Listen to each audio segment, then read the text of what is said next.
It's almost the freaking weekend, baby. Trying to have me some fun. Ain't nobody in here gonna have some fun tonight, though. Bunch of serious faces in here. Okay? We're having zero fun. If you're gonna have fun, we're going to kick you out. This is a zero fun zone. Zero engagement. Everybody sit back. Have your videos off. Don't even really be paying attention. Just do barely enough just to say that you showed up, that you tried just enough, did the bare minimum. I don't want you guys actually to get any value tonight, okay? Don't be engaged. No, Tyler, no fun. Don't engage in the chat. Don't try to make friends in here. It's not what this is for. Okay. What's up, Renee? What's up, Steph? Yeah. I'm on the fun police today. I'm locking everybody up.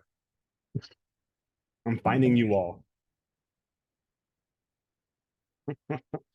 Nancy, good to see you. I haven't seen you for a hot second. Good to see you. What's up, Christine? Lucas? Mr. Consistent, Steph and Lucas and Christine and Tyler. Those are and Renee. And Michael Hall. Look at that. Michael Hall's so handsome.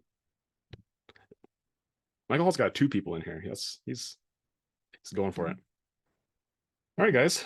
Yeah, this is a Q&A. We haven't done a Q&A for a hot second. So the chat is people are live in the chat, which is great. This is you guys' opportunities to ask questions.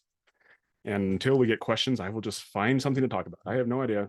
I'll just look at these beautiful faces and find something that comes to my mind. But if you guys have questions, it can be cleaning business. Most of you guys are cleaning business owners. The majority of you guys are. Maybe you guys are just business owners. Maybe you guys want to be business owners. Maybe you just actually ended up in the wrong Zoom, like Nancy did. She just was like confused, like how'd she end up here, right? She ended up on an email list, and she's like, building $1 million business. This sounds exciting. Let me show up to this. So if you are new, let's see if there's any. Yeah, there's a couple faces, a couple names that I haven't seen in here before. So welcome. I think Joy and Lynn, Kevin, welcome. Jacqueline, this is your guys' first. AJ, this is your guys' first Zoom, your first training. Amazing. If it's not, my bad. Sorry. I haven't seen you in the chat before. Maybe that's your bad. Priority carpet. I think you messaged me on Instagram. I'd love to see your name. That way I can actually put a name to the business. But no, Brian. Nobody. I'm just talking. No one can hear me. I'm just like, my lips are moving. Yeah. Thank you, James. So if you guys didn't know, James is the one who's the gatekeeper to the Facebook group, and he updates me on the masterclass anytime we have issues or people try to get in the masterclass. So James is in charge of that. You can see James in here tonight. Give James some loves. He really is the one who is really in charge of the Facebook group. And as we start to get more and more people, get more responsibilities. You guys have probably seen some of the spam, some of the people who creep in. So we're starting to take care of that. That's good. Again, as you grow, you have new problems. And we were on a deck in the day coaching call today. So Tyler was on there. There's a small group of people who've done decade and day, and we do a group coaching call once a week with the people who are just in there. It's a small group, and Tyler was talking about how he's just felt like his business was like going like this. he felt like he was getting like hit on every side of it, and I was like, dude, amazing. That is the signal. That's the bat signal. It's saying your business is growing. And so whether it's cleaning business, whether it's a Facebook group, whether it's a family, or whatever it is, like when you start to feel like everything is pushing on you, that's the signal. It's a signal that you're growing. And by default, as humans, from what we have been, what's been passed down from previous generations, we usually we instinctively run away from that feeling. Like we want to get out of it. Like we want to solve that discomfort, that uncomfortable, that different feeling. When the reality is, the more that we can stay in this, the more we can grow. And so growth only takes as long as you're willing to stay in this, right? And the reality is, I used the example earlier on the Decade a Day coaching call of you can't gain muscle without stressing the muscle with resistance. Okay. You can't get tan skin, darker skin without stressing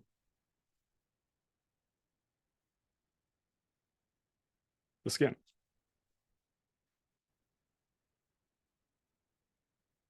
Your business will not grow if you not stress the business owner.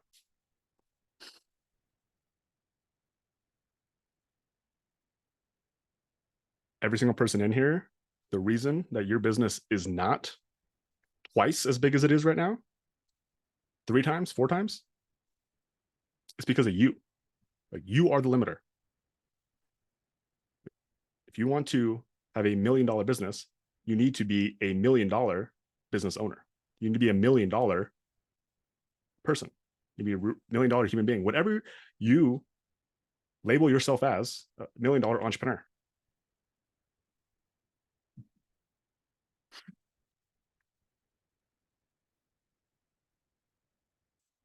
So anyway, welcome.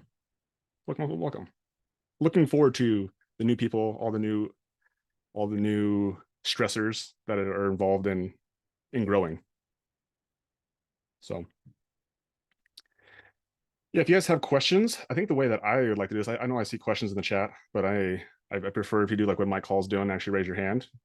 You can do both, but I think what I'm going to do is I'm going to go on the top and start with Michael Holland. If you guys do have questions, when you have questions, when you muster up the courage to ask your question, the question that only you have, the only thing that's in your brain, no one else has this question. The other 28 people on here are going to think you're silly for asking this question, but as soon as you get the courage to ask that, you can raise your hand and we'll talk about it. I make no promises. Might just say you're screwed. You, I can't believe you have that problem. or maybe there's a solution. Maybe somebody else in this room has the answer. Maybe somebody else has already done and solved the problem that you have been spending months, maybe years trying to solve.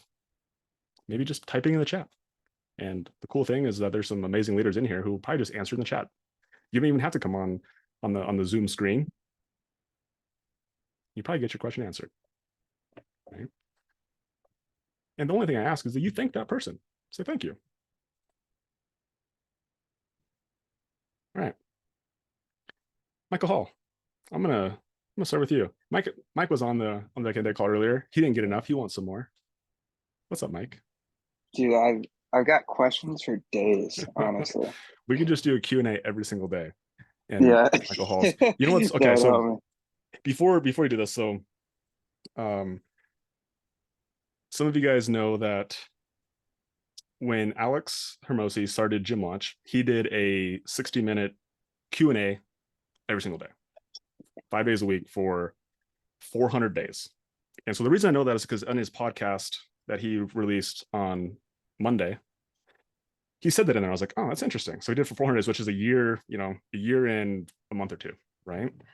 It's like, cool.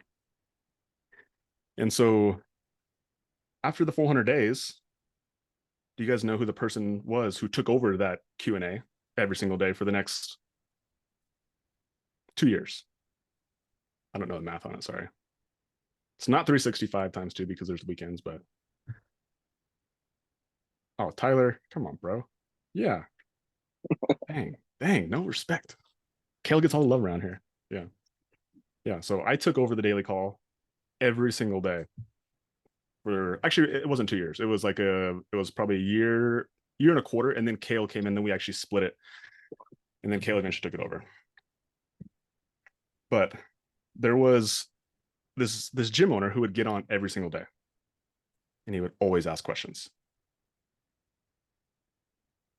And it was actually a couple, right? It was a guy and a girl, Rob and Trammy, like Rob Group and Trammy. They're married now, so I think her last name is the same now. But they used to ask questions every single day, and like for the longest time, I was just like, man, this guy's asked a lot of questions.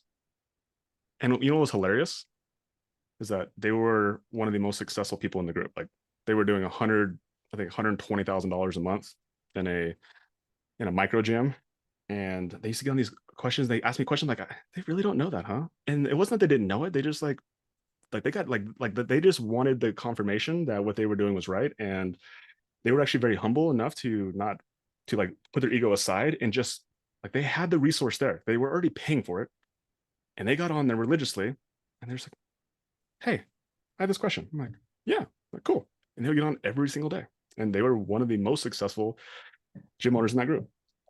So that was just what became me with you, Mike. Is that like lots of questions, and it's great. I think there's a lot of value in like the resources there. Like everyone has the same resource. Like every single person has the same opportunity right now. There's 29 people in here, and 4 people have their hand raised. It's like the amount of value that you get from this is it's on you. All right, one more thing, and then Mike, we'll get to you. So me and Katie had a call with a coach, a prospective coach yesterday from like we're getting coaching. And this is like relationship coaching, which we've never done before, right? Someone who is going to help us better like intermingle business, relationship, and family all together, right? Someone who's an expert at this, someone who has got a lot of kids and has a really successful business. I was like, and there are not a lot of people like you. So how do we get closer to you? Yeah, don't spoil all the things, Mike. Don't spoil everything.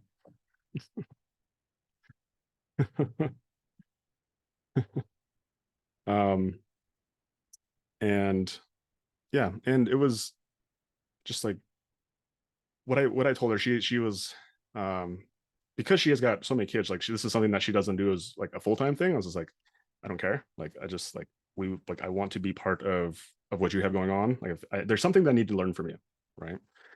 And she's like, okay, just like I'll do my best to give you value and hopefully get your money's worth. And I was like, and like it's on me to get my money's worth.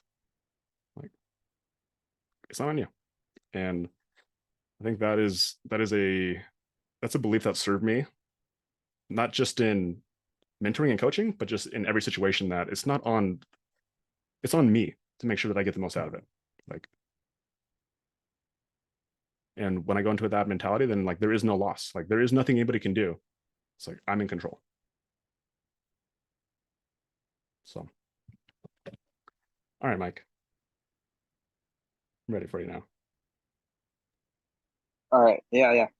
Um, and for anybody that's new here, I'm very happy to be the spokesperson for the brand new business owner. 'Cause I'm going through all of it. So uh today was a Why huge don't you actually win. share your story a little bit? Share kind of a little bit of your story so people can have a better understanding. So I think this is important, is like understanding where you have come from to be able to ask this question you are today. So it's actually becomes more valuable for everybody on here. Sure. Yeah, I'll do a summarized version. So before this, I was running up before everything, all entrepreneur. I was in the corporate world doing sales. Great money, got just didn't want to do it anymore. And 70, 80 hours a week working for somebody else when I could have been doing 70, 80 hours a week for myself. So then I decided to go into real estate, joined the Sub 2 mentorship, which is where I actually came across you, Logan, in the first place, and some others in here. I started a wholesale company with a partner who was a great guy who just didn't fit as business partners together.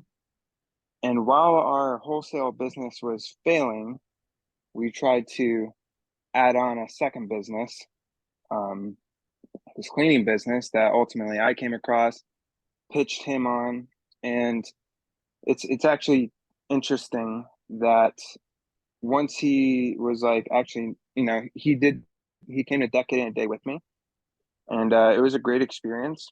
But I think it actually pushed him to realize that he doesn't want to do business at all, which is great that we got to that conclusion sooner rather than later. Funny enough, he actually works at the company that I left now. Nice. So I mean, literal full circle. And I'm helping him out with that stuff and making sure he's successful within the company.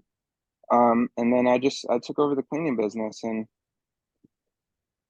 just been doing it by myself and with the help of everybody in this group.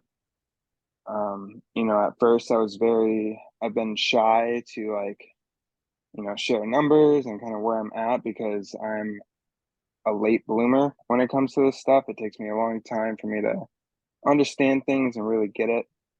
And finally, like this week, I would say has been like my biggest turning point of like actually moving the ball forward. Cause, really what I was thinking, I'm like, okay, if I want this to be $1 million cleaning business, you literally can't do it alone.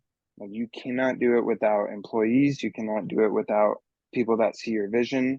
And so I'm like, okay, well, I just need to get louder about what my vision is, because I really care about this. Um, so I just started doing that. I got an employee who is like literally not the typical, like what I had in my head as a cleaner avatar.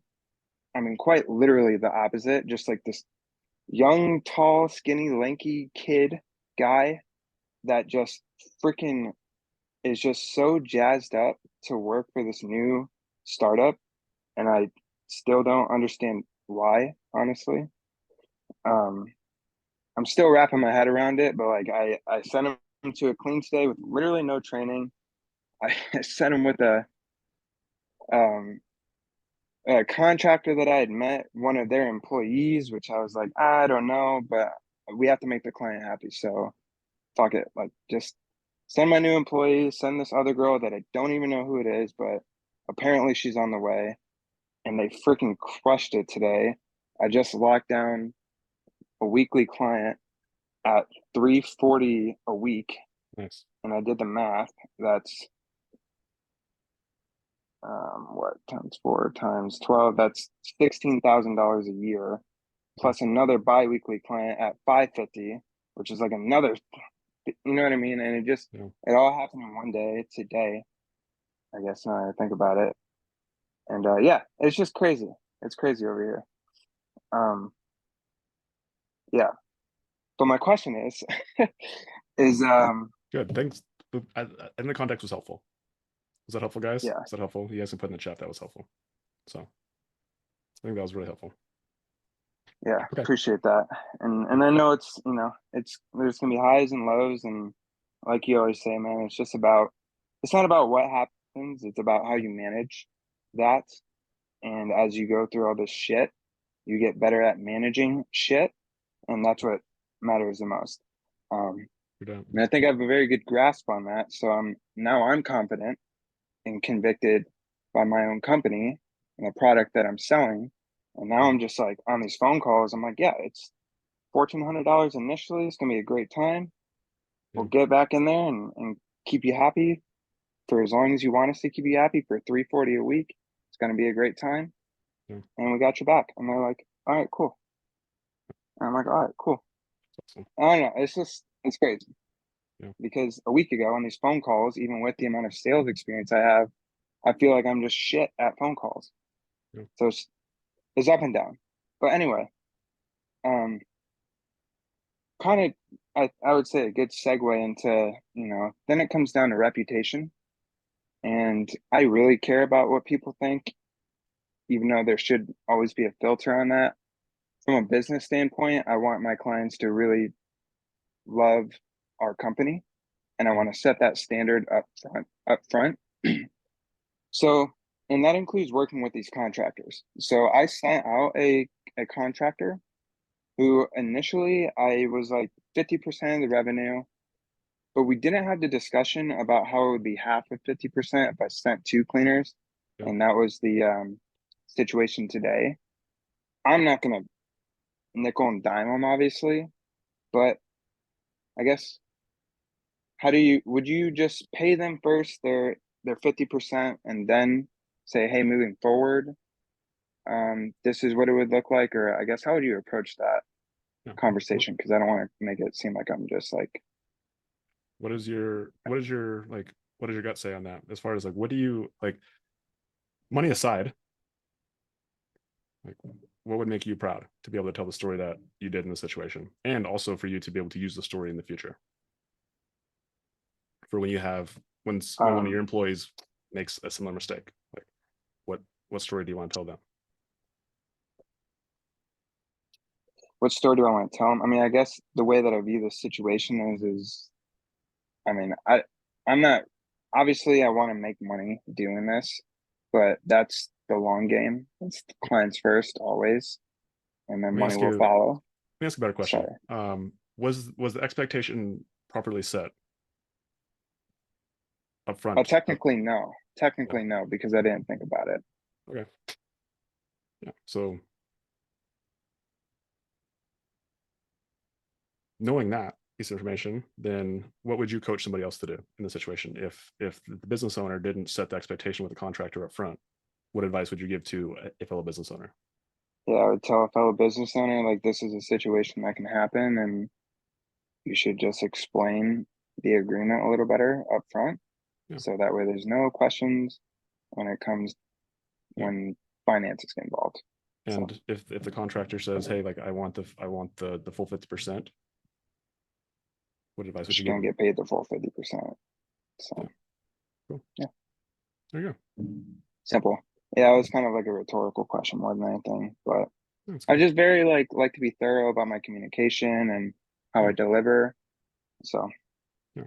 And I think yeah, going into that conversation, how much it actually takes a lot of pressure off of you to just go into that conversation with the contractor and say, "Hey, I messed up.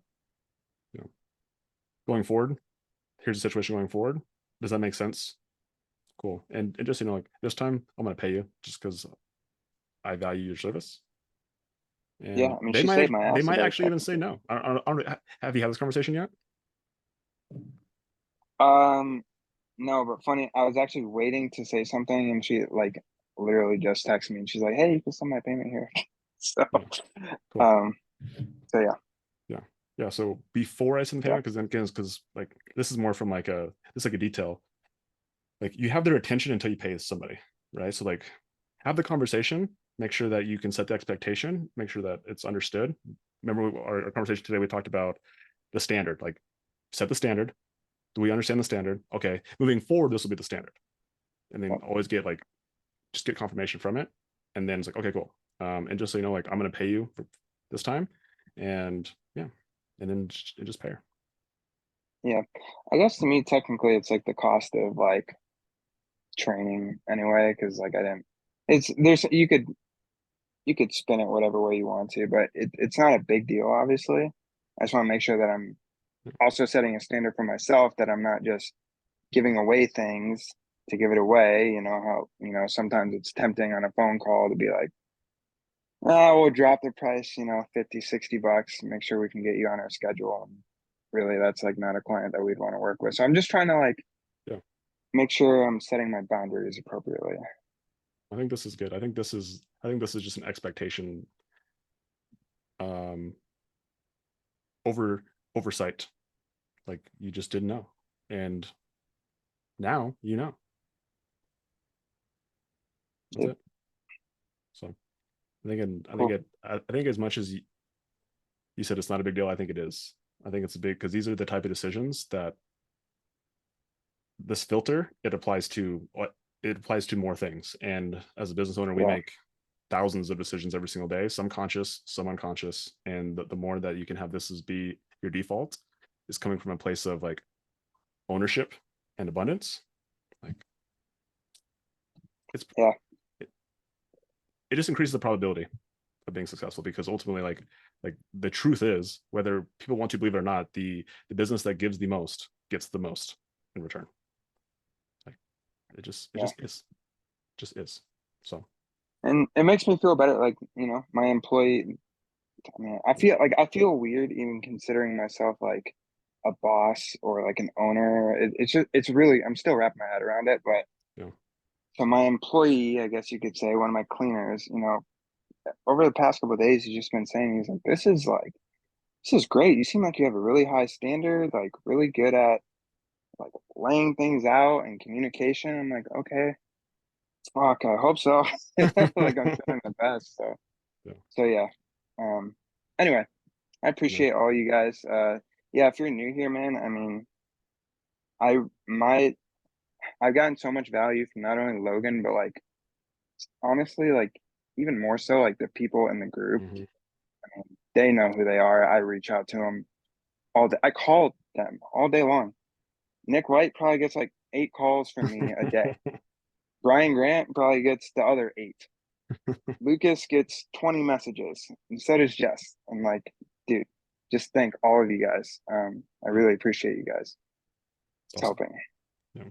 If you guys are not using the community as as a resource, just one additional way to increase the probability of you being successful, because like the strategy is there, the how to, you know, push buttons and say the words, all that stuff is there, and the biggest variable is every single one of you, because you guys are humans,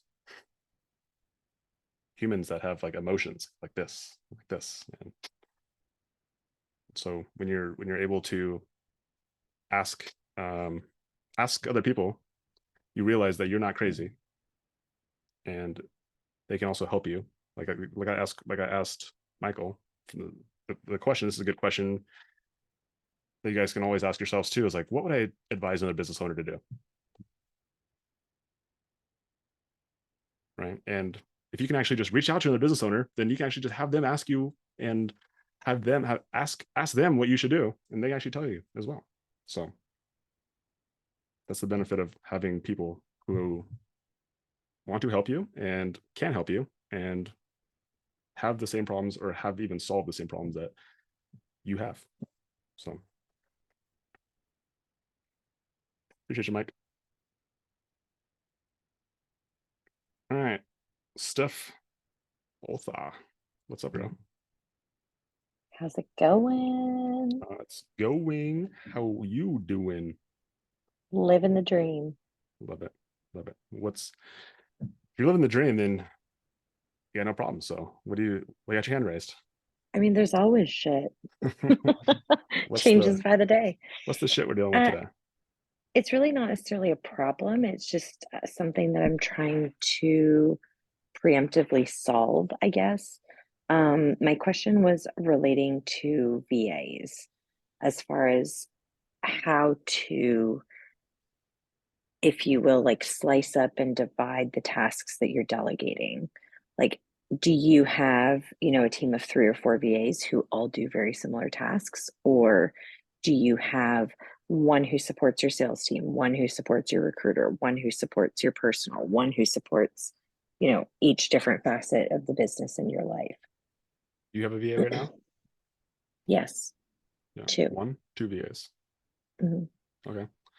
And are you looking at adding additional VA, or are you looking at increasing the workload of your two VAs? Are you trying to cut a VA? What is the problem you're It, preemptively trying to solve? increasing the workload of one, and I guess pulling some of the tasks from the other one, and also pseudo cross training, just so there is coverage if, God forbid something happens. The Yeah. SOPs are there, everything's outlined, but they both know how to do all the tasks. Yeah. And I think I would rather have each one specialize in a certain set of tasks and the other have the ability to pick up if needed. Yeah. But also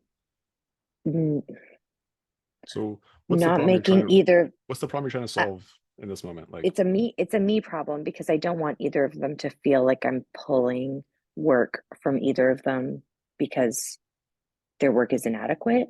It's because I want them to really focus and hone in on what they are doing and give that their full attention. okay. So I guess so you believe that they should be specialized rather than be generalist.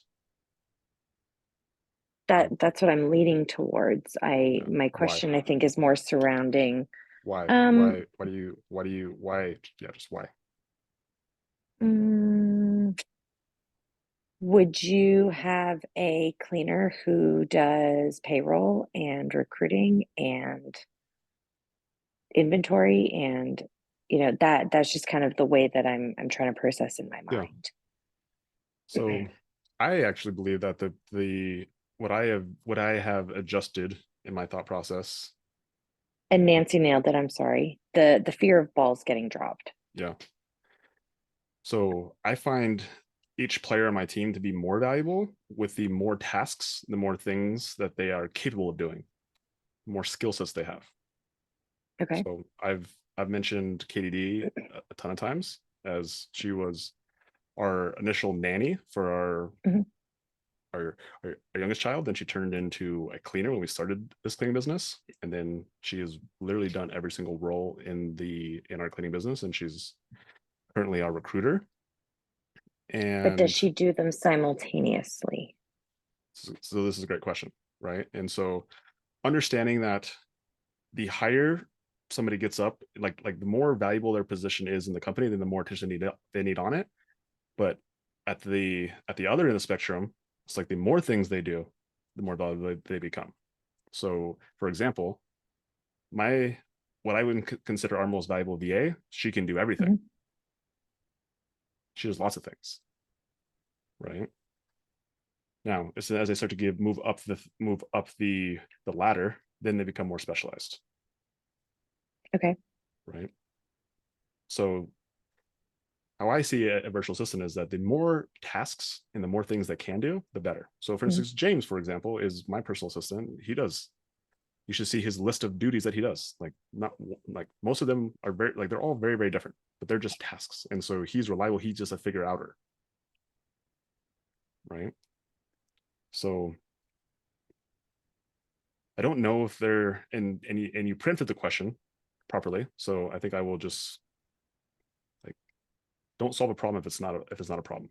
I think that if you have two VAs that are awesome, like, keep giving them Mhm. more stuff. And if you are in fear of the balls getting dropped, I think cross training them and like having them be more generalist is more advantageous than having them specialized. Because if one person only does payroll and then sudden that VA gets sick or they have a power outage or something happens, Mhm. then you're screwed. But if they can all do Like they payroll, can both do the same set of tasks. yeah, or you can just have them be on different shifts as well. So that's how we have our setup, is that we have morning shift and we have afternoon shift and we have weekend shift. And so all of our VAs actually do the same tasks, they just do them at different times. And so when somebody does go off Mm. shift, Okay. somebody else comes in. So again, from a virtual assistant standpoint, the more generalist, the better. The more tasks they can do, the better. Okay. Do you have your virtual assistant working at the same time? Yes, even though they can do all the same tasks, they've been doing different ones. Yeah. And so that's also an additional, like, our highest priority is just having coverage. So we have our first virtual assistant gets on at 7 Mountain Standard Time in the morning, Mhm. somewhere around there. I don't exactly know what time anymore, but it's around 7. And then um our last virtual assistant, it's funny because she actually texts me when she gets off. She gets done at 8:30, Okay. and she gets on at 11:30. Right. So 7 a.m. I think the other, and I think our morning shift gets done at, I think they have a little overlap, so 1 or 2, 3, somewhere there. And then the next person just gets on at 11:30 and goes till, I think that's right. I think it goes at 8:30, 12:30. Excuse me. Yeah. So 12:30 to Okay. 8:30. But I think to answer your question specifically, the more general your virtual assistant, the better. Okay. What else? I think that's it. No, sorry. As they become more specialized, that's kind of when you pick and choose what, like, if they're going to be supporting a salesperson or if, like, what specific tasks they're doing. I don't know if a virtual assistant is ever going to be super specialized. Like, what would they be Okay. specialized in? Like I think only doing lead nurture and yeah. no? Okay. I think the only time you're going to have a specialized virtual assistant is if they are a leader and they are like they have, if you have enough virtual assistants where like you need someone to report to like the head virtual assistant. But outside of that, I don't think you're gonna like, you don't need to specialize virtual assistants. Okay. Yeah. They're generalists, so like they're really good at being general. So like, don't try to make them something they're not great at. Like, they're great generalists. Like nothing that a virtual assistant does inside the business needs to be specialized. That someone can't be taught how to do it. Okay. Right. I told you I was the problem. No, that's good. Cool. Well, thank you. All right. What else? Anything else? That is it. Cool. Appreciate it. Lucas, what's up, my dude? Not too much. Just chilling. Chilling like a villain, chilling in Canada. Every time I'm not joking. Every time I hear the Canadian national anthem, which I do hear it sometimes, usually when I go to like sporting events and whether it's swim meets and race cars, and there's Canadians there, they always play the national anthem, and I just think of you and Jessica every time. So That's nice. I have more respect for the Canadian national anthem because of you guys. So thank you. Well, at least one good thing came out of Canada. What's up, my dude? So my question's kind of two parts, maybe three. So I'm curious if you have a goal to hit for recurring clients, and if so, what is the ideal percentage of recurring client revenue to your total revenue? Do you know what your current recurring client revenue is to your total revenue? I do, but I don't know the percentage. Yeah. So is that a metric? Is that a goal that you believe is that is important? I guess what I'm coming at is I see as your recurring basis is higher, the I guess so. So our end of year goal is 50,000 a month. Yep. So this month it looks like we're going to be closing at 40. So I see as the higher your recurring client base is, the less of a gap there is for you to hit your goal.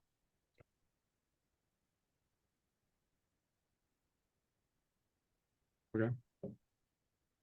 So I'm just wondering, have you ever thought that there's a specific revenue percentage there should be towards your total revenue, or is this just something that I'm making up and it doesn't really matter? It matters. It's another metric to track. If you guys haven't listened to Alex's last podcast, and maybe James, if you can find it, I know I didn't prep you for this, but his last podcast that if you guys don't have his podcast, it's called The Game. You can find it on Apple, you can find it on Spotify, but it's episode 614. I actually put it in my email. If you guys saw my email, you guys can find it in there. I reverse engineered the perfect business is what it's called. And he walks through the process of when he first went to an investment banker and said, "Hey, is my business that just did $17 million in profit last year. Can I sell it for anything? And the guy was like, oh yeah, but like not right now. And it's funny, like how many, like it took him 2 years to be able to like make the adjustments in his business in order for him to eventually sell it for $46 million.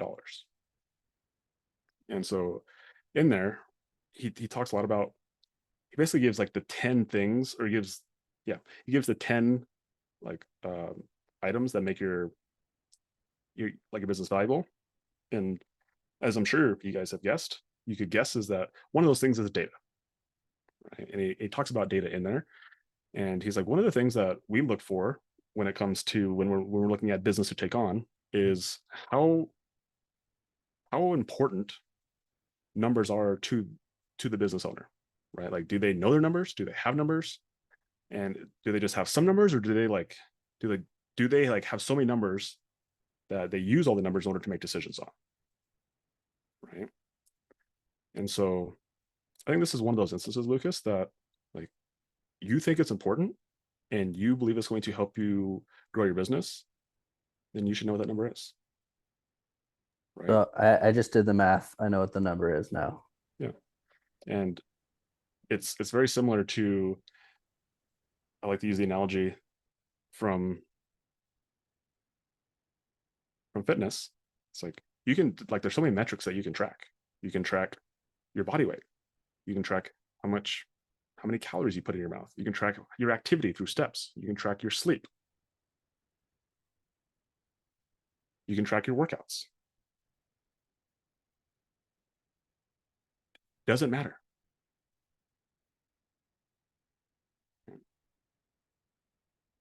If it just gives you more of a story, it gives you more data to make decisions. Yeah. And I think it's very similar in business. It's like there's so many numbers you can track. And you guys track a lot of numbers already. And it's like these are the little things that allow you to make decisions that most people can't see because you have more data. Just like I think this is like, I see this, right? So yeah, I think it's just knowing it and then improving it. Like whatever the number is, it doesn't matter.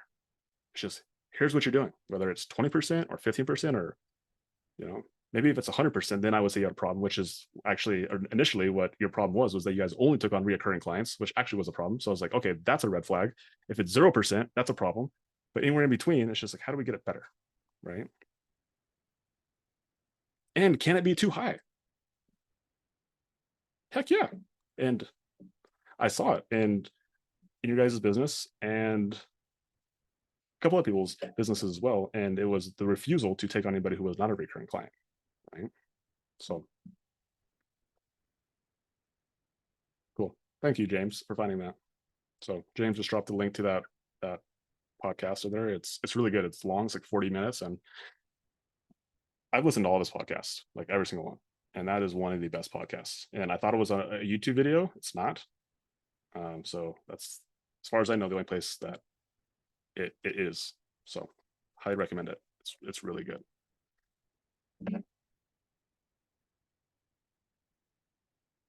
What else, Lucas? So what is your recurring client goal? Yeah. We just set it at 200 current clients recurring, but that's because we're at 160. So it's just made up. It's just a Right. target to go for. Yeah. Right. Yeah. And we have a person who's in charge of that number too now, which is something new. And I think that's always important, is when you have somebody whose job it is to grow it and someone's responsible for it, the probability of it growing is high.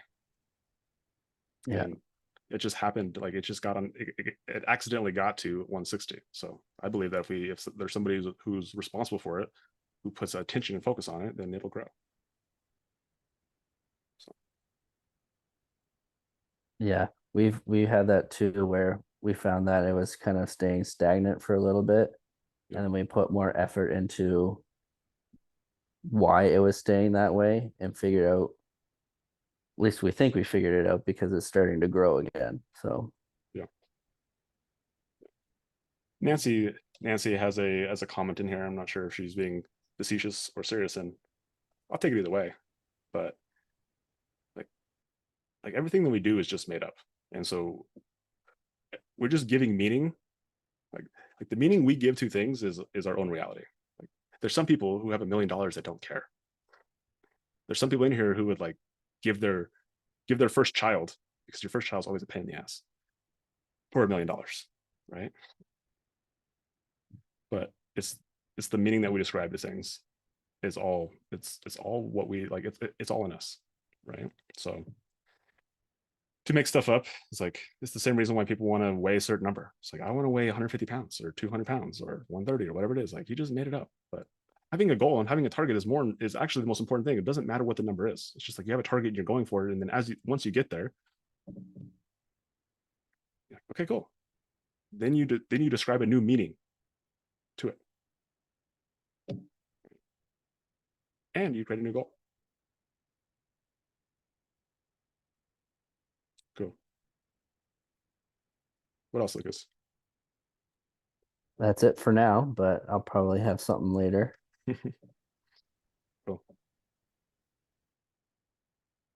All right, Jose, what's up, my dude? Hey, good evening, and thanks again for this. Yeah, So me and my wife, we're in the process of hiring a Sparkle boss, nice. just handling a lot of that work that we built, recurring clients and the constant clients that we're getting. So I just want to make sure, if there's any paperwork that I'm missing, because I've never hired anyone before. I've had virtual assistants and all that, but in the US, I never hired no one.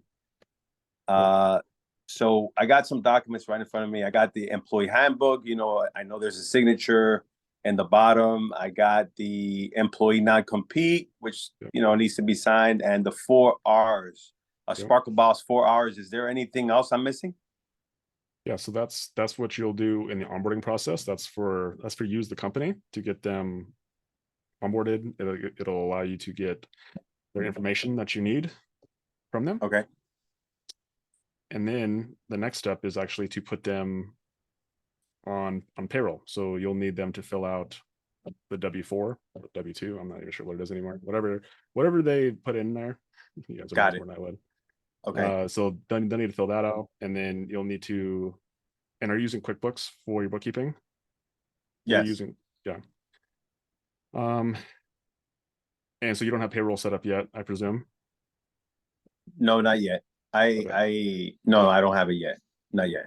Okay. So Jose, what I'm gonna do is I'm gonna connect you with Jen Montoya. And so we did a Zoom, Michael Hall actually, with Michael Hall and Jen Montoya, where she set up his I remember. his payroll. I remember. And so you can go through that and you can try to follow that step by step, but I also will connect you with her as well, because as we watched that Zoom, it was still kind of a pain in the butt a little bit. And since it's just a one-time process to get set up, I think it's nice just to have somebody help you with it, and Jen's amazing. Yeah, I have her number. I have her number. Okay, cool. Thank you. And then get connected with her so you can get that stuff set up on the payroll side. Perfect.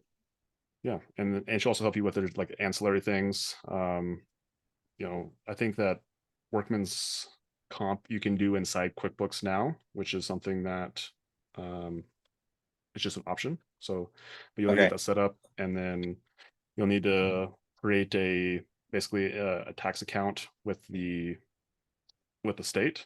So those are all things that Jim can kind of point you in direction. But yes, there is other things that popped up along the way, but that's why you have someone like Jim kind of walk you through those steps. So perfect. And thank you very much. Yeah. And Christine says the I-9. I believe that QuickBooks prompts you for a lot of this stuff. But yeah, exactly. Just use somebody who can help you out, who's done it a time or two. So, awesome. Thank you very much. Appreciate you. And congrats, my friend. It's awesome. Thank you.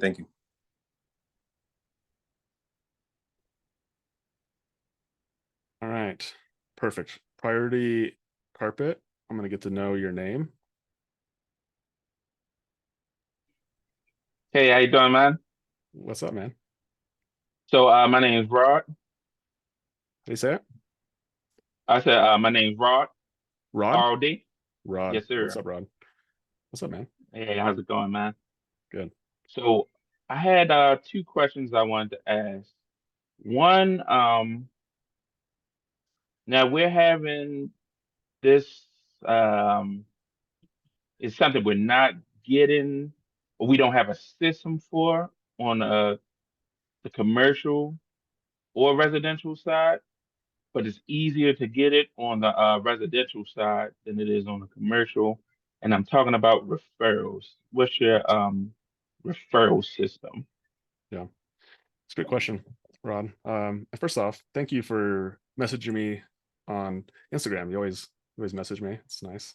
Yeah, man. Appreciate you getting back too. Yeah, dude. Always. It's awesome. Yeah, so referrals is funny, right? And have you read Alex's book, $100 Leads? You read that book yet? Yeah, I've read through it. I need to I know it's a section in there about the Yeah, referrals. I haven't got to that yet. cool. So I'll direct you there after this call as a way to like follow up. Mhm. But the first step in referrals, you guys ready for this? This is groundbreaking. This is something to write down. And I'm actually not joking. Like, Got my pen. All right, ready. yeah, ask.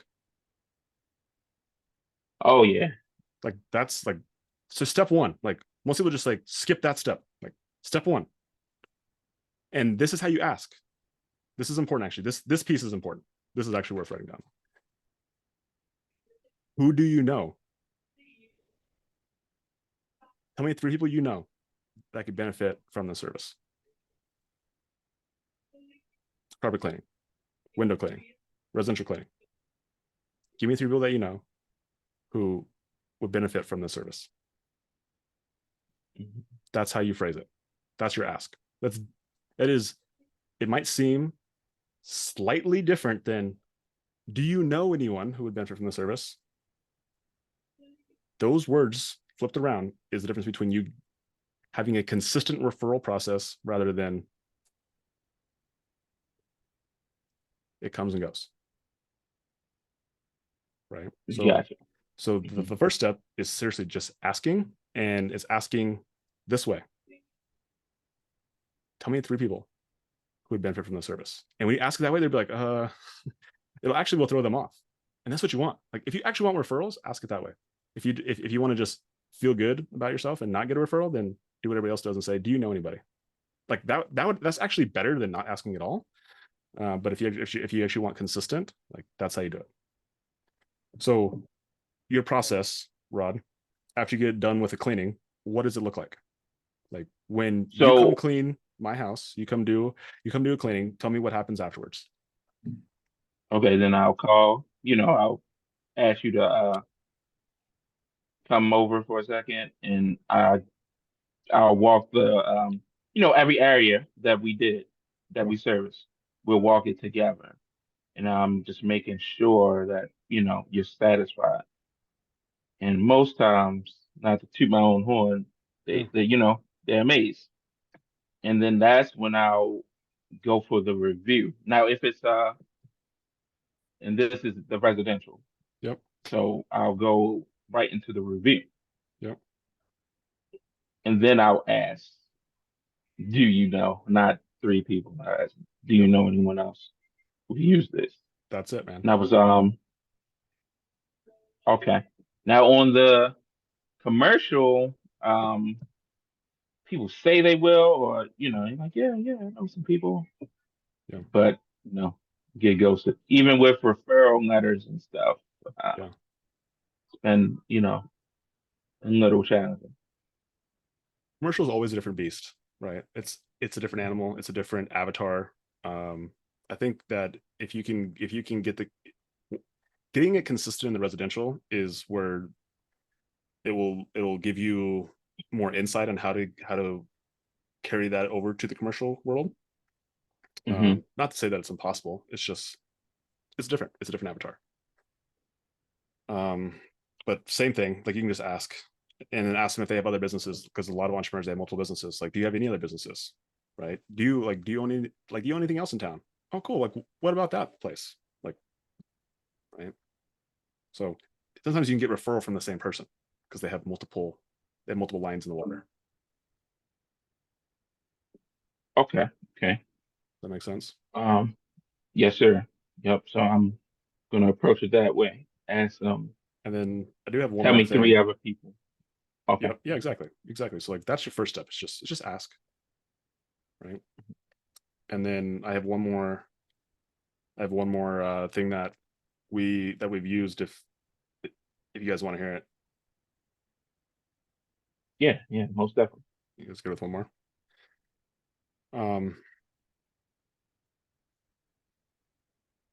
Okay, cool. So the next way is to offer an incentive, right? Okay. And so we've done this. So this worked extremely well in our fitness business. And then I'll show you how I carried it over to the cleaning, and this, and we've only ran this up to this point as a limited offer. We haven't run it as a consistent offer. But what we did is I'll tell you the fitness version first, because it's actually inside the book. Okay, so we guys go read $100 offers, and you guys talk about Alex talking about, I don't know if he actually says Black Friday play, but this is what the Black Friday play was that we offered a $100 gift card for our clients, but it wasn't it was a gift card. It wasn't a for me card. It was a gift card. So they could get a $100 gift card, and we sold it to them for $10. But it was only to be used as a gift. So it's like, hey, like, use this, buy this gift card for somebody for Christmas, right? It was like a Black Friday play. That's when most people get their Christmas gifts. And we sold a lot of those, right? We sold thousands of dollars of Black Friday gift cards that people bought. They paid $10 for, but they gave it to a friend, and their friend got $100, right? Okay. So we used it last November on Black Friday. But instead of using for fitness this time, we used it for cleaning. And we said, hey, we'll give you a $50 gift card, and it only costs you $5. And so the reason that you want to charge for this is super important, is because when somebody exchanges money for something, it becomes more valuable. Whether it's $1 or $5, like it's more valuable than no exchange. So now this person has spent $5. What is the likelihood of them actually giving that to somebody who they believe is actually going to use it? Right? And so now you have one of your customers, and by the way, this only went out to our existing customer base. And so our existing customers now have a $50 gift card that they can give as a gift to friends, And I family like members. it. But It's it's not a for me card. Oh. They can't use it for themselves. It's a Okay. gift card, right? So they cannot use it for themselves. This is not this, and it specifically says this is not a for you card, right? So that's important. All right, I got you. All right. So it's a 'Cause I was first definitely going to referral. ask that. It's a referral that people pay for. And if you want to go one step further, this is actually the key. Again, this is back to like, okay, so then we get people to buy it, and then when we went to give the gift card, said, hey, like, instead of me sending this to you, why don't you just tell me the 3 people you're going to give it to me, that you're going to give this to, and I will contact them. Okay. And now you just take all the pressure off of them. And guess what they give you? Respect. They give you the referral. They give you the name, the contact number, and you have the in. Say, hey, your friend, Rod, just bought you this $50 gift card because he loves you so much. Right? And then okay. You just apply that to their first service. Right? So like, I think most people in here have a front end offer. I don't know if you, Rod, have a front end offer, but you make sure you build that into your price, that like you have some sort of front end offer, and you just either have your price, like you just build it into your front end offer, right? So it actually doesn't cost you anything, and you're getting paid for a referral. Now, we've only used that up to this point for Black Friday, and Black Friday is coming up soon. So if you guys want to use it, like, it definitely works on Black Friday. Will it work consistently? I don't know. I haven't put the team, the bandwidth, I haven't put attention on it to like make it be something that we do all the time.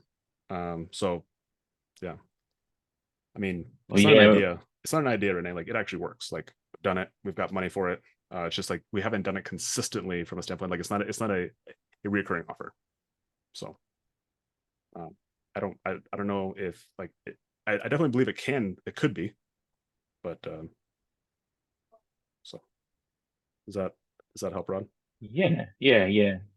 My guy Dominique is on here too. That's my partner, so Nice. I know he's listening. We're gonna do it. We're gonna do this. Trust me. Yeah. Um, Yeah. so the second question I had, we had on the residential side, we had like this membership thing going, right? Kind of like a grand slam offer, you Mm-hmm. know, $10 a month. We'll clean all the carpet in their house for $200. You know, it doesn't matter if they had 10 rooms, 20 rooms, you know, it's Yeah. in there.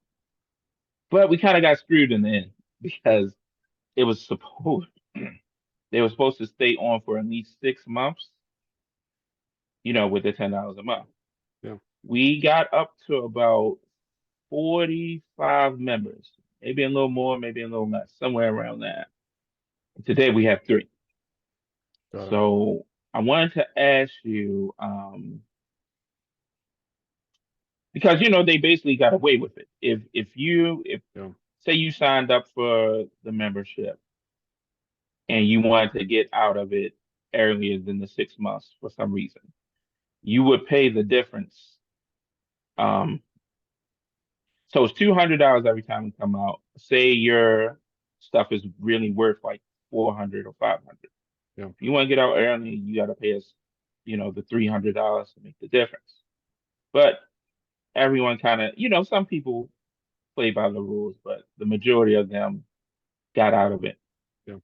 We're trying to figure out how we can enforce a cancellation policy.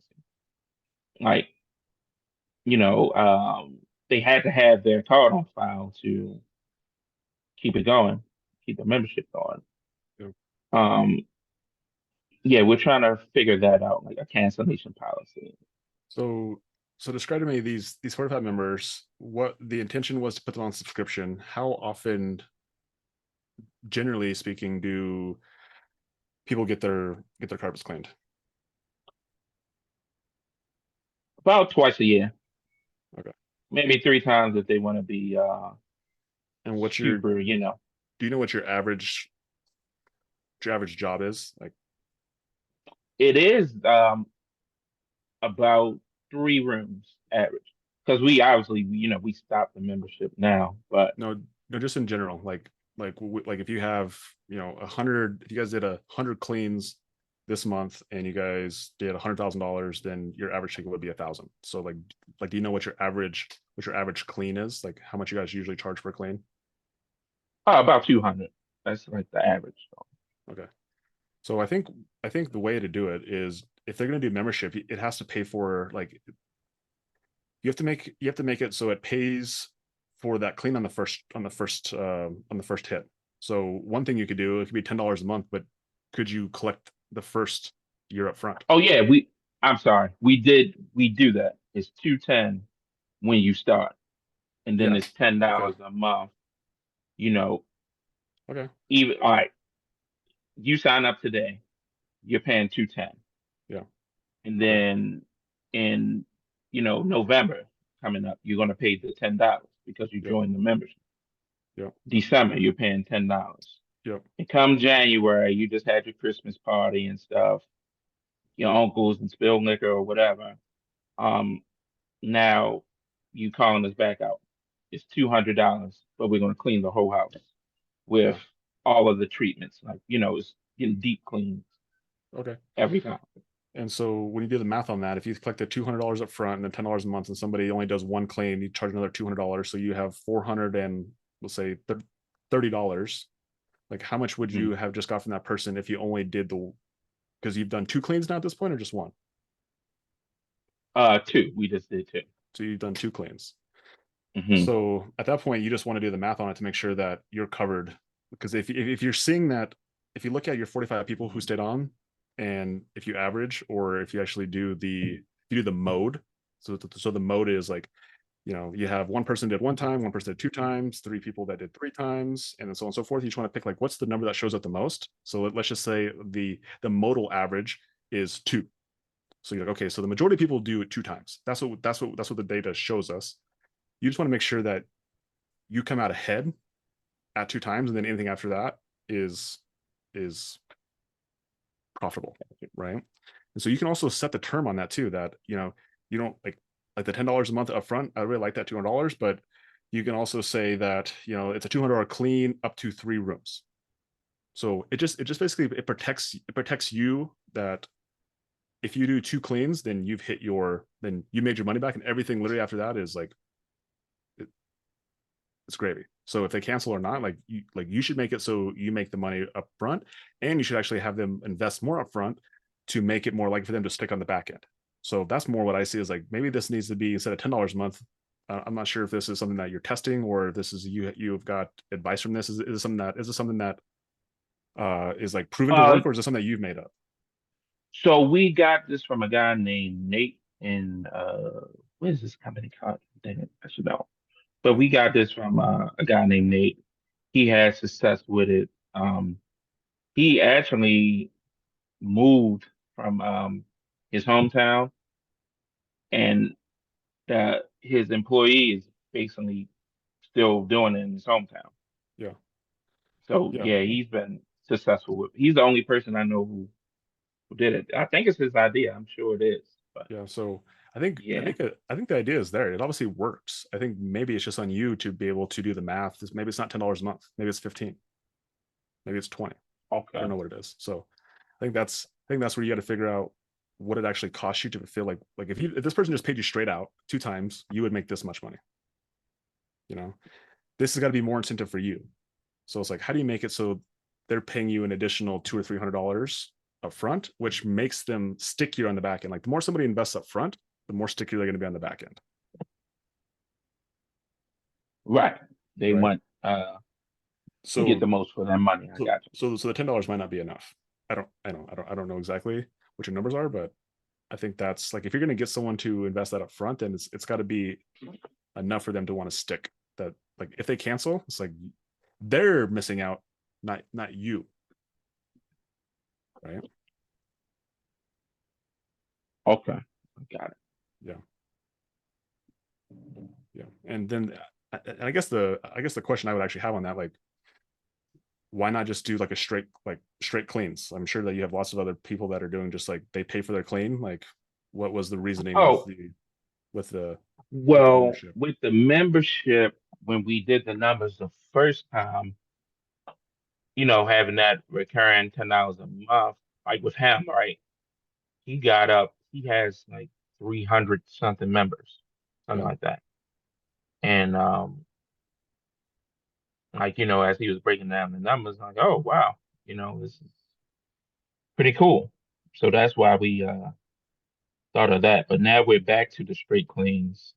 Like this month we have a special going for 3 rooms for $200, but they get a free piece of upholstery, gets clean. Nice. No sectionals, but like Yeah.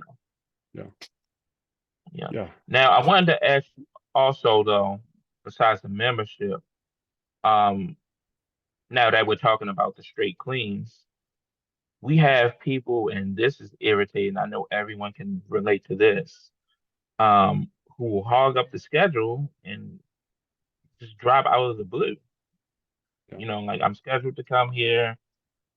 Um, Miss Anderson, she wanted this spot.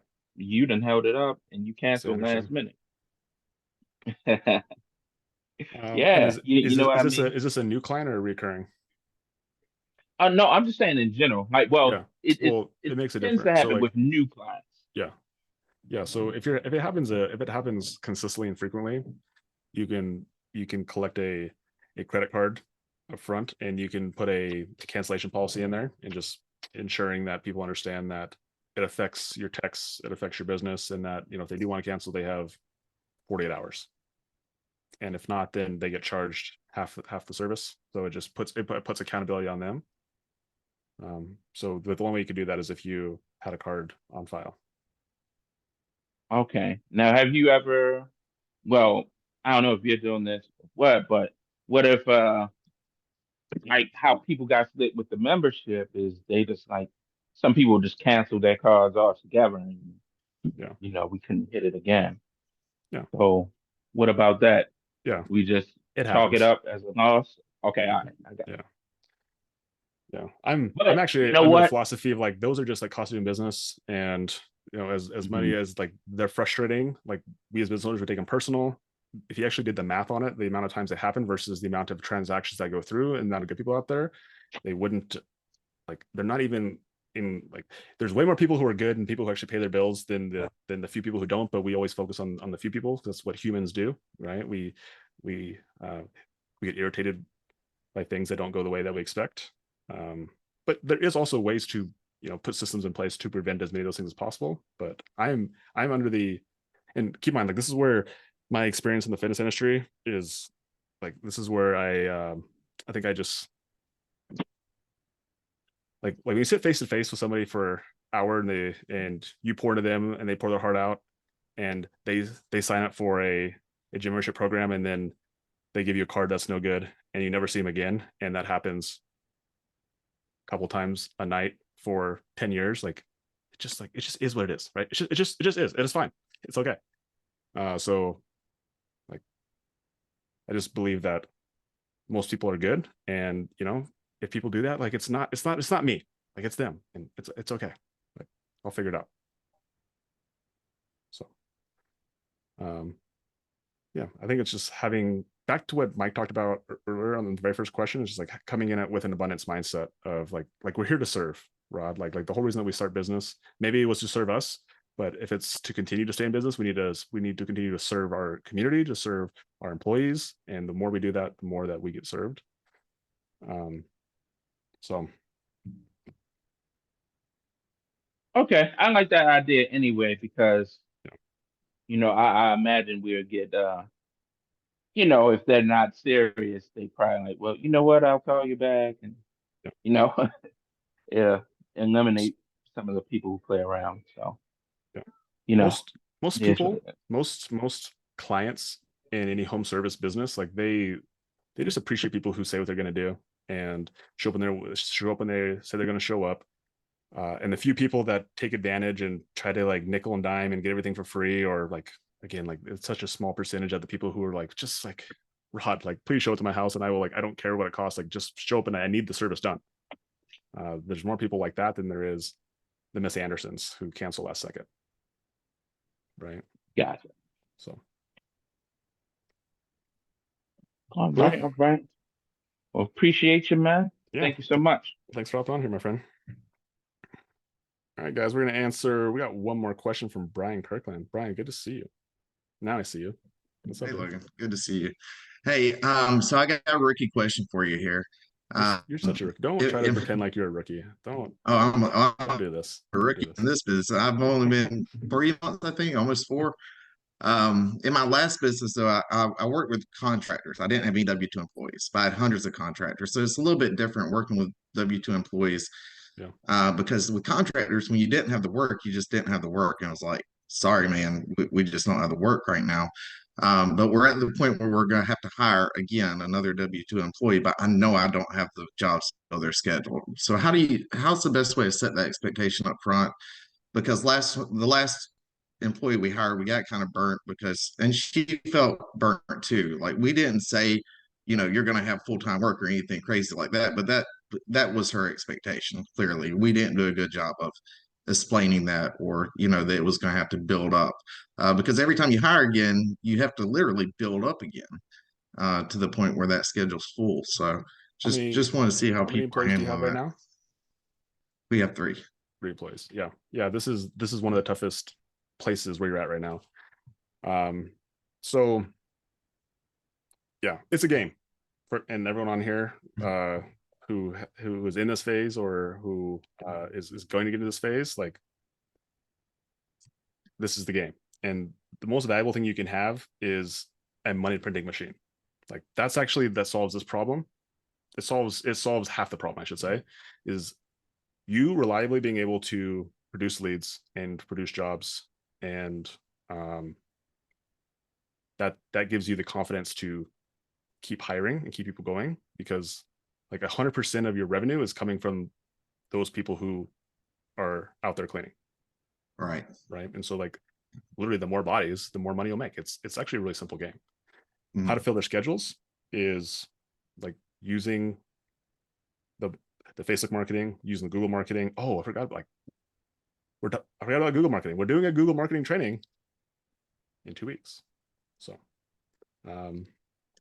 but being able to produce consistent leads, that actually is what gives you the confidence to hire more people. Right. Yeah. So have you set up any of the marketing funnels yet? Yeah, I actually just did the Facebook one with the funnel for the first time. I was doing LSA, and LSA was keeping us so busy. We didn't need LSA is anything great. else for a Yeah. while. LSA We is great. got spoiled on LSA, but LSA has went down here recently, so we started kind of playing around. I just did a $30 a day Facebook ad for 10 days just to try it out and see how it goes. I'm not gonna say I did a very good job. I think we've gotten 4 leads off of it and we're halfway through it. But it's a good way to test the water, and we're gonna keep, tweaking it.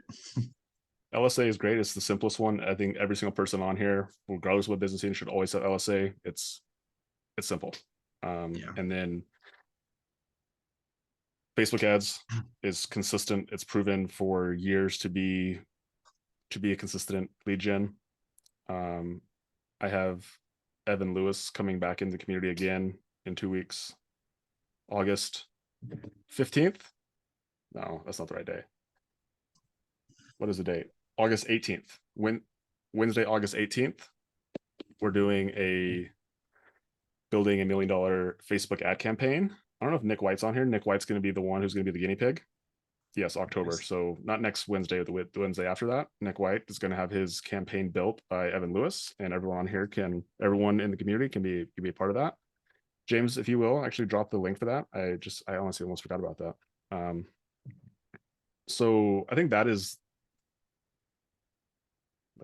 50% of the answer, is like you need to be able to consistently bring in leads. And right now, what you can do is you can schedule out, right? So like you should have leads coming in, and like your 3 cleaners have their schedules full. And the reality is, Brian, like everyone in here, close your ears, but the chances of you having all those 3 cleaners in 3 weeks, like there's a chance that you won't. Right. So you're gonna need this next person anyway to replace one of those people. And then That's the good. new clients that you have, you can always put them a little bit into the future, right? Gotcha. So you can stack them out a week or 2, which gives you time. So back to Lucas's question of him wanting to know what a good number was for recurring client versus total revenue. Like, I don't know, right? He should know that because he cares about it. But one number that I realized that I wanted to know was how quickly, from the moment I hire an employee to the moment that they become a solo tech, like what is that gap on that? Can anyone guess?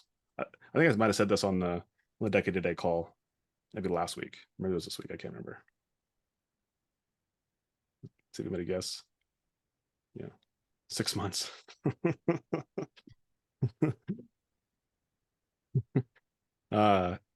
16 days. From the moment that they signed their DocuSign saying, I am part of Bozeman 5-star cleaning, to the moment they did their first solo tech day. 16 days. That's over a 2-week lag. So I could say, I need cleaners right now, and I'm not going to get a solo tech for 2 weeks. Right. So there's a lag. Yeah. We need to up our training game, clearly. How quickly? Well, no. There's only 5 days of training. That's what I'm saying. Like, it just takes time. Like, because you got to get someone onboarding. You got to like, there's just so many steps to take. That's like, the speed is important. Yeah. Right? And like, our goal is to shrink that 100%. Like, I was like, shit, this like, we're slow. We gotta get faster. But there's still always a time. There's always going to be a time in there where, how quickly could you get a sale, Brian? How quickly can I get a sale? Yeah. Well, like that, I had to turn one down today because we just didn't have the they needed it was a move out clean. They needed it done by a certain date. There was no way we could fit it in. So, could I add one today? I could probably have one tomorrow. So if we just understand that lag difference, is that's why we never turn off the recruiting funnel, is because it takes us 16 days to get a solo tech, and we could fill it, like we could fill a clean in a day. Mhm. So that's why the marketing channel, the consistent leads, is the biggest way to solve your problem of worrying about how do I fill a new tech schedule, is actually the marketing of the clients. Gotcha. Jump and build the airplane on the way down. Yeah. Yeah. Thank Yeah. you. For sure. And once you get the thing going, man, it's like your challenge your constraint should be your cleaners. Like if your constraint is the clients, it means that you don't have a marketing system, because like Mhm. it is not the challenge in most businesses, most cleaning businesses. It is not the challenge. Is not the clients. It's the cleaners. Yeah. So Perfect. cool, dude. Appreciate you hopping on here. Good to actually connect with you. Thank you. Yeah, dude. All right, guys. Yeah, James dropped that link. I almost spaced it. Totally almost spaced it. Yeah, so Evan's coming in here. Not next Wednesday, but the Wednesday after. Be pretty cool. He's going to build Nick White's Google campaign. You guys can all be part of it. Should be pretty fun. Should be pretty cool. Yeah, last time on the Facebook ad, on the Facebook funnel, we had 70 people on there. So maybe we can beat that. Be cool. Be awesome. All right. Anybody have any final questions? Stayed on here for about an hour and a half. Was this valuable? Did you guys get any value from this? We saw 20 people on here. That was the same that was on here in the beginning. Was this fun? This is the first time we've done this in a long time. Usually we have a training or something like that. You guys like these actual Q&As? Yeah. Well, I appreciate you guys for being on here. I don't know if you guys saw inside the group, but I dropped a like how to turn strangers into clients. So this is a good one. Maybe for Brian, or if any of you guys on here maybe have a similar problem as Brian, or similar worry of like, how do I get strangers to buy my stuff, right? Which is Alex's his sub tagline to his book. And so James just dropped that link in there. I created a doc the other day to like streamline all the marketing stuff that's in the masterclass and put it all on just like one doc. So if someone's like, I'm really struggling with marketing, getting leads, like I put it all in one doc of like, here are all the trainings. Here is like, if you just watch these trainings, it'll give you the insight that you need to take the actions to start producing consistent leads, to build your money printing machine. So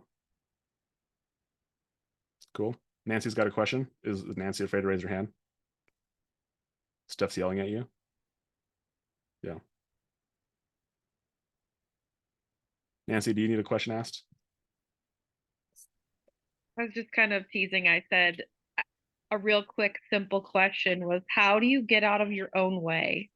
Oh yeah. I mean, I don't think you get out of your own way until you put yourself in the ground, whenever that is, right? It's just like you're always going to be in your own way. Wherever you go, like you take you with you. So I think the acceptance of that is the first step. Right. And then yeah. Working at it. Action. Like, and I think it's actually identifying what it is, right? So like it's easy to generalize, but like Nancy, like what is getting in your way? Like how are you getting in your own way? How are you putting the glass ceiling on yourself? Like what is it? Are you actually asking me that? I'm actually asking you this question. I know you don't want me to, but I'm actually asking you.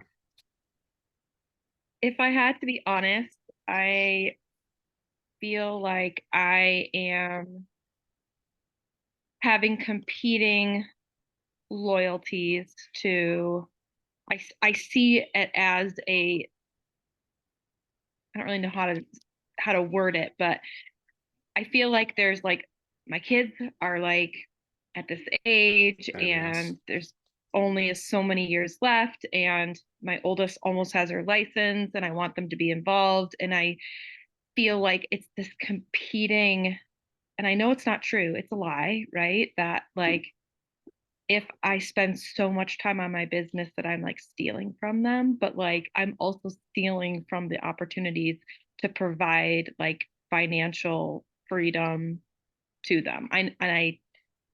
But I just keep going back and forth. Yeah. So what is like when you say go back and forth, like what is the self-talk? Like what are you saying to yourself? Like I shouldn't be doing this anymore, or like I should be hanging out with my kids right now? What is like what's the actual talk that you're having? I mean, it's so shame based, right? Like it's like I should be able to keep my business hours between when I drop them off at the bus in the morning and then I should be done by like 2 p.m. and I should be further and I should have more and I should be more consistent and I should all these things. And I know in the last group we were in, there was like the joke of like we're shooting on ourselves and but like but it's like being available to do all these like like the after school stuff and you know they all want to be involved in like 4 different sports and whatever but it's just mom guilt, right? Like, but it's not true. I know that. Have I tried So time blocking? I I mean, have. I'm terrible at it. yeah, I think really the answer to this is like, why do you have to be in the business outside of those hours? It's actually the question I would ask you. Because I shouldn't need to. Um I just keep hitting a certain point and then I just kind of like freeze.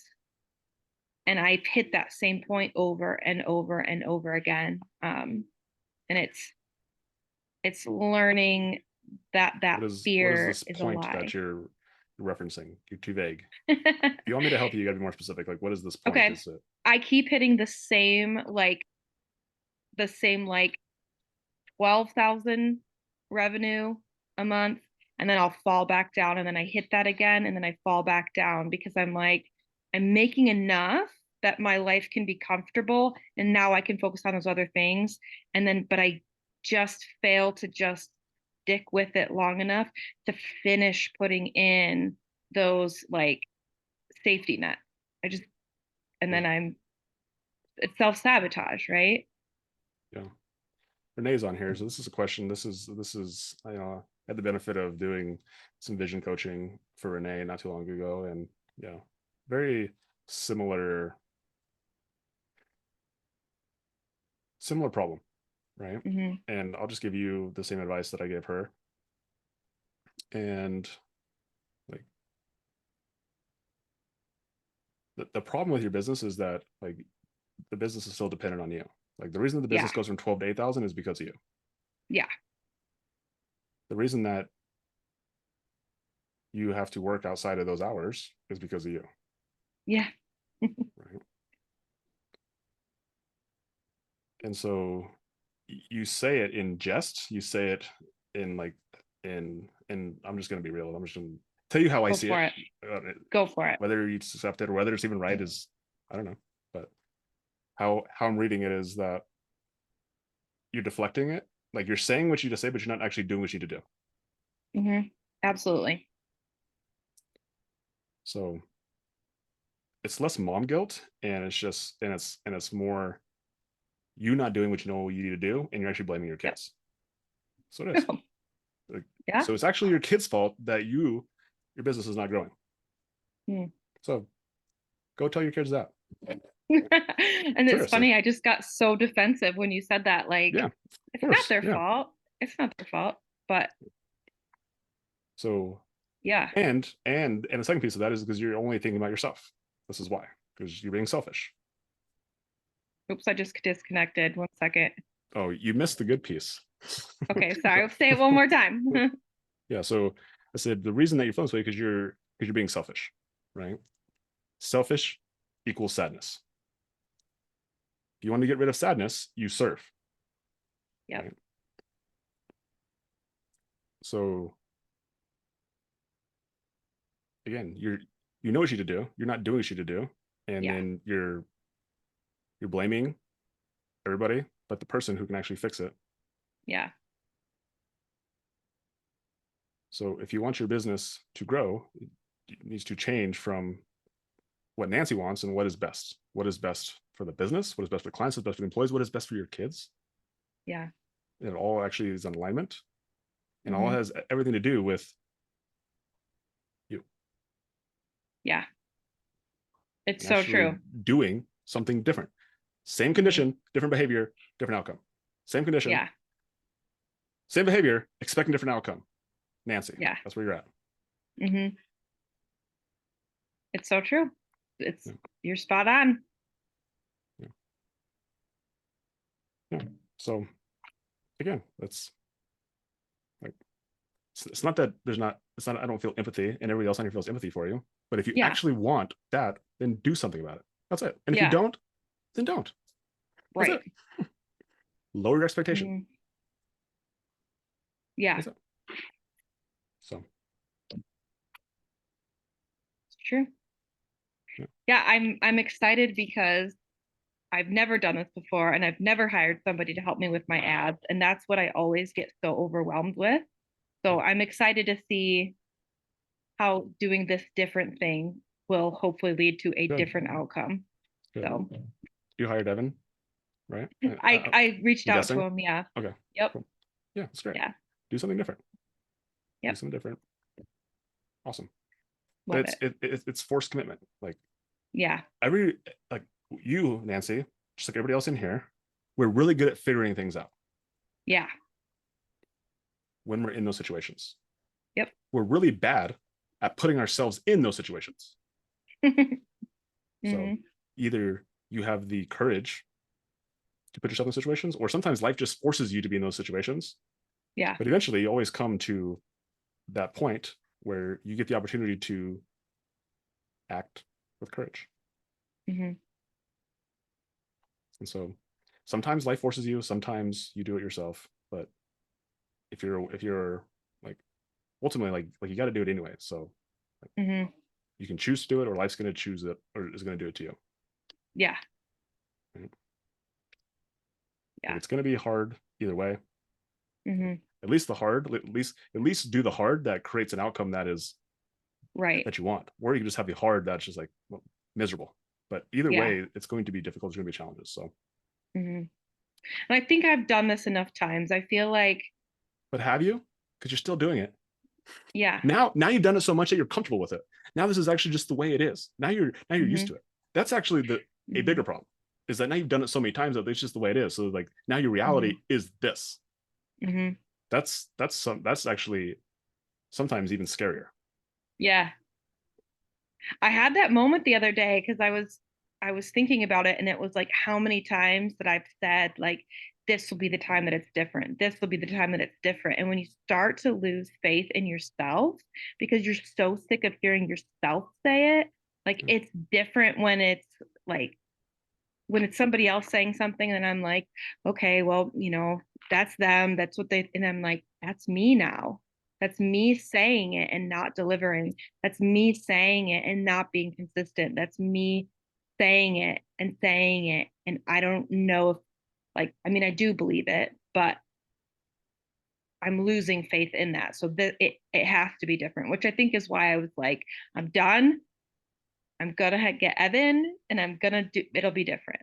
So Find so Mhm. how we start to believe different things is when we start to see different pieces of evidence. And so you can wait around and you can wait around and see if things change, or you can find opportunities to Yeah. see evidence. Yeah. And it doesn't always have to be in the business setting. There's other things that you can do to start to gain more trust in your integrity with yourself. And find these opportunities to challenge yourself is like, it's actually one of my favorite things to do, is to find things that I'm like, I'm not sure if I can do that, and then do it. And usually the bigger it is, the more excited I get for it. And that's just maybe a me personality, or maybe that's just humans. I don't know. But like find ways to show evidence that you are someone who follows through on your word, that you do follow through on your commitments, and it doesn't have to do anything with business. And actually find something that you actually know that you can follow through on, but that's also challenging. That's also like, like that's different.